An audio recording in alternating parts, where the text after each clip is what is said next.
School and city officials had hoped a new school would cost no more than $10 million. But a week ago, a design committee submitted a final estimate that was still more than $1 million higher than that. School board officials say they aren't concerned.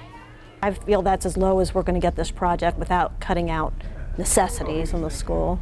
The project's architect says the estimate is now about $11.2 million. That's almost $500,000 less than a November estimate because the design committee did some trimming. The committee scaled back the cost of a canopy that will cover the school's historic columns and protect teachers and kids arriving from bad weather. And the city received a grant to pay for stormwater control around the school. And there's also some technology in our regular budget that we expect to reduce that number by $150,000 as well. The real cost of the project is still likely to change for a couple of reasons. The price of some of the many features of the new building is hard to predict at this point, and the city will not review bids on the project until early March.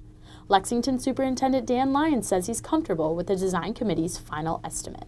You can always build a building for what money you have, but then you're going to shortchange and defeat the purpose of having a new building. The new building will have both an academic wing and a community wing. The academic wing will be built first, to the left of the existing building. Then the old building will be torn down and the community wing will be built in its place. The academic area will have larger classrooms and more resource rooms for students to work. The community wing will include a full-size gym, a stage, and kitchen facilities. Local clubs in the City Recreation Department will also have access to the community section. City residents are likely to see a property tax increase that will help pay off the loan for the project. And the project, including its financing, still needs final approval from City Council. City Council member Camille Miller says she is hoping to get the figure closer to $10 million.